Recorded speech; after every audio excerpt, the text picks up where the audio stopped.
The last lesson, अंतिम पाठ। अल्फोंस डाउडेट जी के द्वारा लिखा हुआ एनसीईआरटी सिलेबस के अंतर्गत क्लास 12 प्रोस का फर्स्ट लेसन है, द लास्ट लेसन, अंतिम पाठ। यह कहानी उस दिन की है जब मैं सुबह स्कूल के लिए बहुत देरी से रवाना हुआ और मुझे डांट पड़ने का बहुत अधिक डर था। विशेष रूप से इसलिए क्योंकि एम हेमल्स जो हमारे सर हैं वो कह चुके थे कि वे हमसे पार्टिसिपल के विषय में प्रश्न पूछेंगे तथा मुझे उनके बारे में प्रारंभिक ज्ञान तक नहीं था। एक क्षण के लिए मैंने भाग जाने और घर से बाहर दिन बिताने के बारे में सोचा। दिन बहुत गर्म और चमकीला था। जंगल के छोर पर पक्षी चहचहा रहे थे और आरा मशीन के पीछे खुले खेतों में प्रूशिया के सैनिक अभ्यास कर रहे थे। यह सब पार्टिसिपल्स के नियमों से अधिक ज़्यादा मनमोहक था, किंतु मुझे विरोध करने की शक्ति नहीं थी और मैं तेजी से स्कूल के लिए चल पड़ा। जब मैं सभागार के पास से गुजरा तो सूचना पट्ट के सामने भीड़ लगी हुई थी।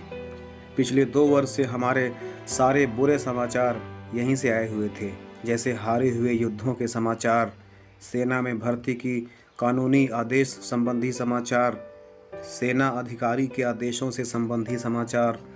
और मैंने बिना रुके अपने मन ही मन सोचा, अब क्या बात हो सकती है। फिर जैसे ही मैं अपनी पूरी तेजी से चल पड़ा, वाक्टर नामक लोहार मुझे आवाज़ लगाता है और मुझसे कहता है, इतनी जल्दी मत कर लड़के, स्कूल पहुंचने के लिए तेरे पास पर्याप्त समय है। मुझे लगा कि वह मेरा मजाक उड़ा रहा था और मैं बुरी तरह हाँफता हुआ एम हेमल के छोटे बगीचे में पहुंच गया था। आमतौर पर जब स्कूल शुरू होता था, अफरा तफरी या शोर शराबा होता था जिसे बाहर गली से सुना जा सकता था। मेजों का खोला जाना, बंद किया जाना, बेहतर समझने के लिए कानों पर हाथ रखकर संवेद स्वर में पाठों का जोर जोर से दोहराना और अध्यापक के विशाल पैमाने का मेज से टकराना। परंतु अब सब कुछ इतना शांत था। मुझे भरोसा था कि हो हल्ला के बीच में बिना किसी को दिखाई पड़े अपनी मेज पर पहुंच जाऊंगा। परंतु उस दिन हर चीज को सचमुच रविवार सुबह जितना ही शांत महसूस हो रहा था। खिड़की में से मैंने अपने सहपाठियों को देखा। वे पहले ही अपने स्थान ग्रहण कर चुके थे और एम हेमल अपने भयानक डंडे को बगल में दबाए इधर उधर घूम रहे थे। मुझे दरवाज़ा खोलना पड़ा और सबके सामने अंदर जाना पड़ा। आप कल्पना कर सकते हैं कि मैं कितना शर्मिंदा था और कितना डरा हुआ था। परंतु कुछ भी ऐसा नहीं हुआ जैसा मैंने सोचा था।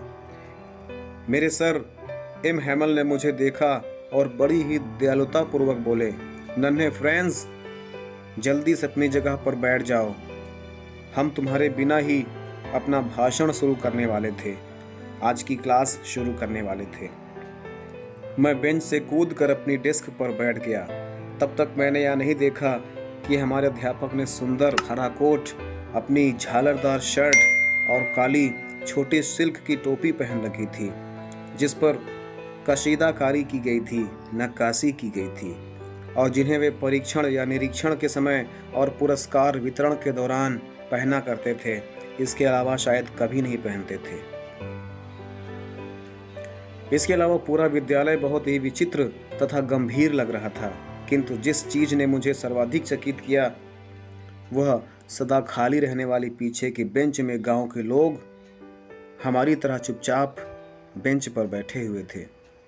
मुझे उनको अपने क्लास में पीछे सीट पर बैठा देख करके बहुत आश्चर्यचकित हुआ।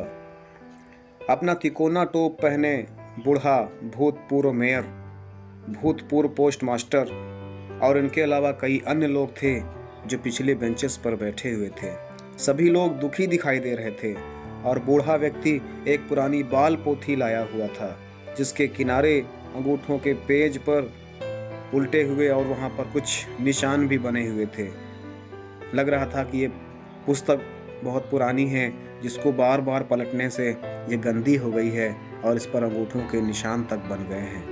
और उसने इसे अपने घुटनों तक खुला रखा था और इसके अतिरिक्त उसने बड़ा सा चश्मा पहन रखा था और उसकी दृष्टि उस पेज पर अटकी हुई थी। जबकि मैं उन सब पर विचार कर ही रहा था तभी एम हेमल अपनी कुर्सी पर बैठ गए और उसी गंभीरता के साथ और विनम्रता के साथ जिस तरह उन्होंने मुझे मेरी सीट पर बैठ जाने के लिए कहा था, वह बोल पड़े। मेरे बच्चों, यह अंतिम पाठ है जो मैं तुम्हें पढ़ाऊंगा। अल्सास और लॉरेंस के स्कूलों में केवल जर्मन पढ़ाए जाने का आदेश बर्लिन से आ गया है। नए अध्यापक कल तक हमारे स्कूल में आ ही जाएंगे। यह आपका फ्रेंच भाषा का अंतिम पाठ है और अंतिम दिन भी है, और मैं चाहता हूँ कि आप बहुत एकाग्र रहें और मेरी बात को शांति से सुने। ये शब्द मेरे लिए बिजली की कड़कड़ाहट की तरह थे। मैं बहुत अधिक आश्चर्यचकित और दुखी हो गया और कहने लगा, हाय अभागे लोग, सभागार पर उन्होंने यही लगा दिया था, इसलिए जब मैं उस रास्ते से आ रहा था तो इतनी भीड़ लगी हुई थी। फ्रेंच भाषा का मेरा अंतिम पाठ, अरे मैं मुश्किल से ही लिखना जान पाया था। अब मैं आगे कभी नहीं सीख पाऊंगा। वही और उसी समय मुझे रुक जाना चाहिए था। हाय, मैं अपने पाठ याद ना करके पक्षियों के अंडे ढूंढने और सार पर फिसलने पर कितना अधिक दुखी था।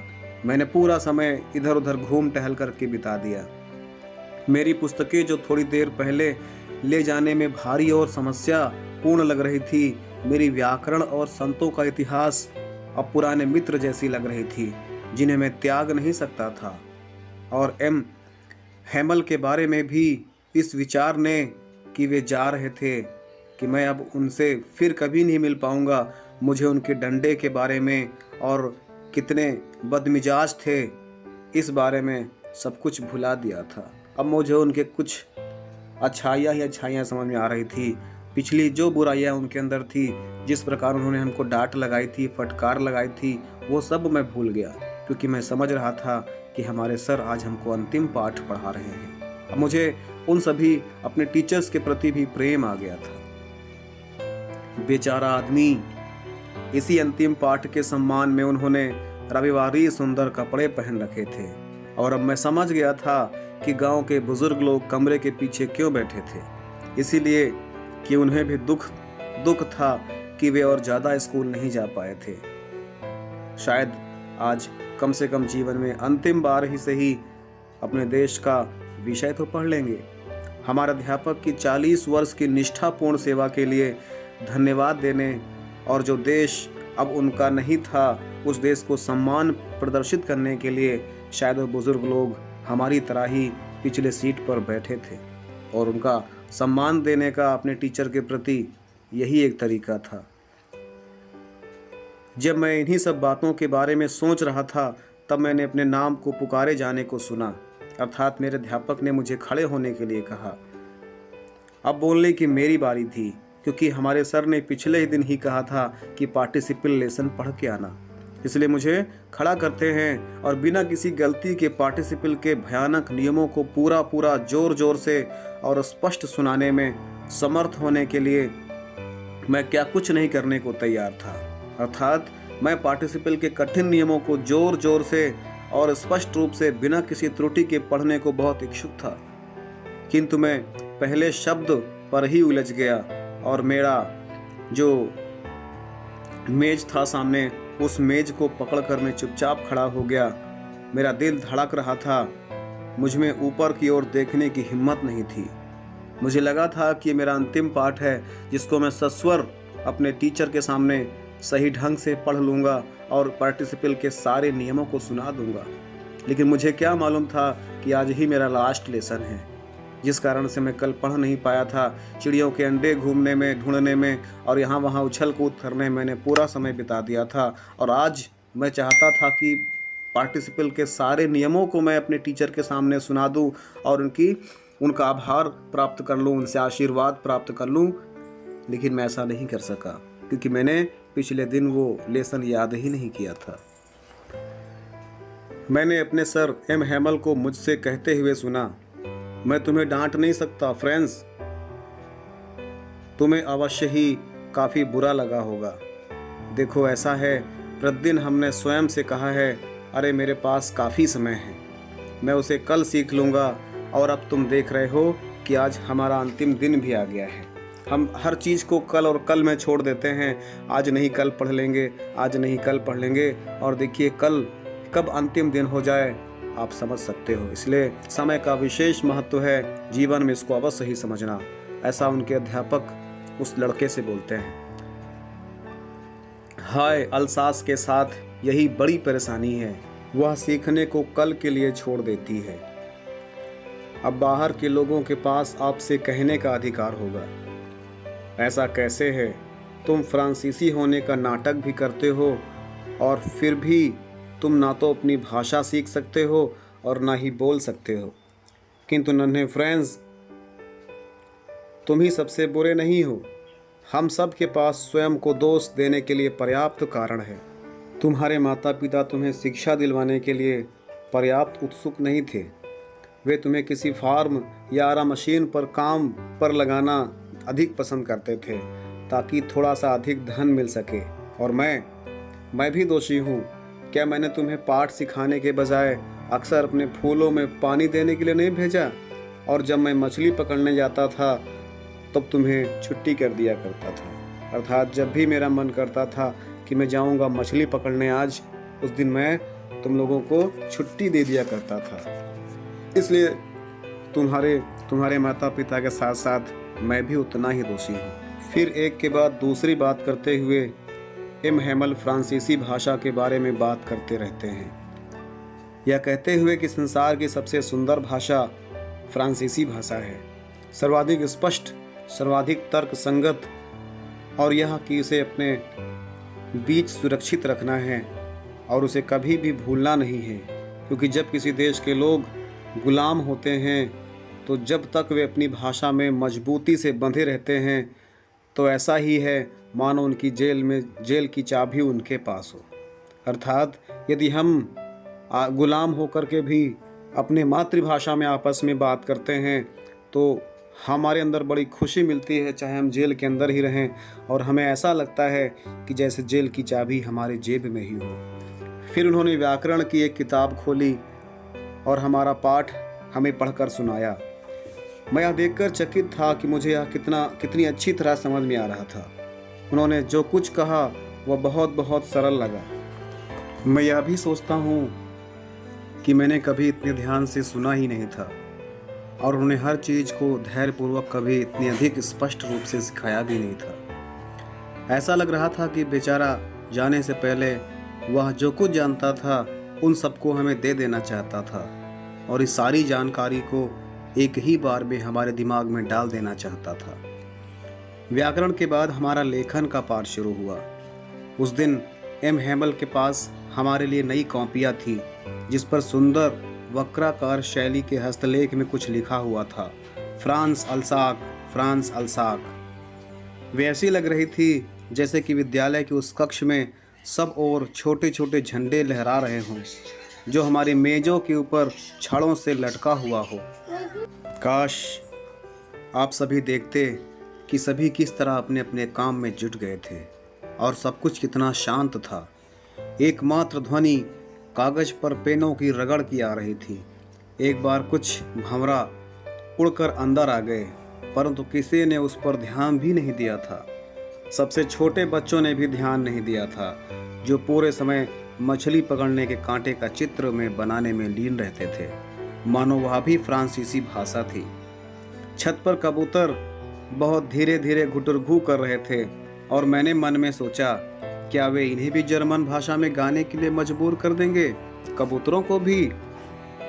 जब कभी मैंने लिखते हुए ऊपर देखा तो मैंने एम हैमल को अपनी कुर्सी पर बैठे हुए देखा। वे कभी किसी चीज़ को तो कभी किसी चीज़ को घूर घूर कर देख रहे थे, मानो वे अपने मस्तिष्क में उस छोटे स्कूल कक्ष के प्रत्येक वस्तु को ठीक उसी तरह अंकित कर लेना चाहते थे जैसे कि वो दिख रही थी। अर्थात हर एक चीज़ को अपने दिल में बसा लेना चाहते थे और उन चीज़ों को ऐसे गौर से देख रहे थे जैसे कि वह उनका अंतिम दर्शन हो। जरा सोचो, 40 वर्ष से वे इसी स्थान पर थे। उनका बगीचा, उनकी खिड़की के बाहर से दिखने वाले खूबसूरत स्थान, केवल मेज और कुर्सियां घिस गई थी। बगीचे में अखरोट के पेड़ अपेक्षाकृत लंबे हो गए थे। तथा वह होप वाइन एक प्रकार की बेल है जिसे उन्होंने अपने हाथों से स्वयं लगाया था, वह खिड़की से लिपटते हुए छत तक पहुंच गई थी। इन सबको छोड़ने से और ऊपर छत पर सामान को अपने संदूक में पैकिंग करते हुए अपनी बहन के चलने की आवाज़ सुनकर इस बेचारे अध्यापक का दिल किस तरह टूट रहा होगा आप कल्पना कर सकते हैं, क्योंकि अगले दिन ही इन्हें देश छोड़कर जाना था। किंतु उनमें हर पाठ को बिल्कुल अंत तक सुनाने का साहस था। लेखन के पश्चात हमारा इतिहास का पाठ शुरू हुआ और फिर छोटे बच्चों ने जोर जोर से अपने बा, बे, बी, बो, बू बोले, अर्थात उन्होंने हर एक उच्चारण स्पष्ट बोला। कमरे के पीछे छोर पर बूढ़े हाउसर ने अपना चश्मा पहन लिया था। अपनी पुस्तक को दोनों हाथों से पकड़कर वह उनके साथ बा, बे, बी आदि बोल रहे थे। आप देख सकते थे कि वह भी रो रहे थे। भावुकतावश उसकी आवाज़ में कँपकपी सी थी और उसे सुनना इतना हास्यास्पद था कि हम सब हंसना और रोना चाहते थे। ओह, यह अंतिम पाठ मुझे कितना अच्छा याद हो गया था। अचानक चर्च की घड़ी ने 12 बजाए और फिर एंगलस नामक प्रार्थना की घंटी बजी। उसी समय ड्रिल से लौटकर आते हुए प्रुशिया के सैनिकों की तुरहियां हमारी खिड़कियों के नीचे बजती हुई सुनाई पड़ रही थी। एम हैमल अपनी कुर्सी से खड़े हुए बहुत पीले पड़े हुए थे, बहुत दुखी और निराश दिखाई पड़ रहे थे। मैंने उन्हें कभी इतनी आत्मविश्वासी नहीं देखा था, अर्थात मैंने इतना कभी उन्हें दुखी और परेशान नहीं देखा था। मित्रों, उन्होंने कहा मैं अर्थात वो कहते कहते अटक जा रहे थे। वो कहते हैं, मित्रों, किसी बात ने उनका गला इतना अवरुद्ध कर दिया था कि वो बोल तक नहीं पा रहे थे। वे अपनी बात जारी ना रख सके। फिर वे श्यामपट्ट की ओर मुड़े, चाक का एक टुकड़ा उठाया और अपनी पूरी ताकत से उन्होंने जितने बड़े अक्षरों में लिख सकते थे लिखा, फ्रांस जिंदाबाद। फिर वे रुक गए और अपना सिर दीवार के सहारे झुका लिया और बिना कोई शब्द बोले उन्होंने अपने हाथ से हमारी तरफ इशारा किया। स्कूल की छुट्टी हो गई, आप सब जा सकते हैं। तो ये थी आज की कहानी। Thanks for listening the story. जय हिंद।